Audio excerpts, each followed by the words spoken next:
And then we'll consider some of the factors that will shape demand over next year and indeed beyond. So the likes of economics, what's happening to consumer sentiment, a little bit on bureaucracy, and then some of the sorts of events that may have an impact during next year. So a stickler for tradition, we'll begin with the top of that list, which is what's happening at the aggregate level for tourism across Europe. So this is a chart that some of you may be familiar with. What it's showing is the number of arrivals, international arrivals across Europe each month since the start of 2020 compared with the equivalent month back in 2019. So a picture that we're now very used to. But I think what's most noticeable about this chart is that we had a strong rebound during much of last year.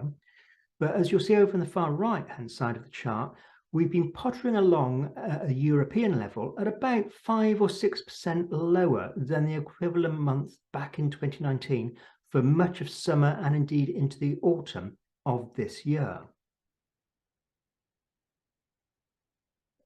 Now let's look at long-term trends for inbound volume and value to the UK, going all the way back to 1980 and taking us right through to the 12 months to August 2023. So we've got the red line on the chart, the left-hand axis, and that's the number of visits from overseas. And then the blue line, the right-hand axis, that is the amount that the UK earns from those international visitors once we've adjusted for inflation.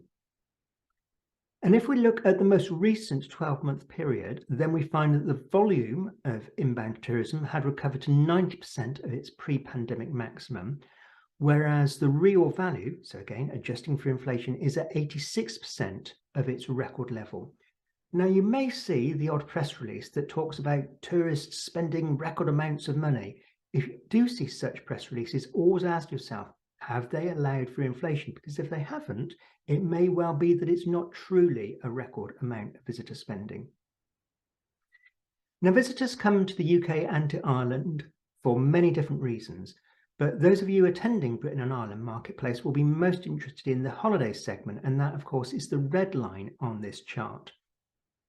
And we can see that there is certainly a degree of volatility at certain times, particularly back at the turn of the century when we had the Asian financial crisis, Mathses, 9/11. But over the long term, holiday tourism has definitely been a growth sector for the economy.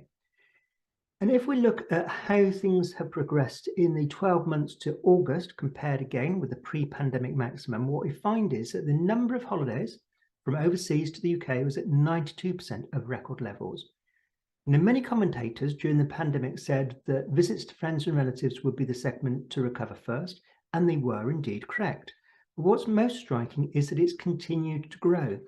Most recent data are at 106% of its all-time record. Whereas, something of a laggard, we've got inbound business tourism at 65% of its best ever, and then miscellaneous and study tourism at 75%.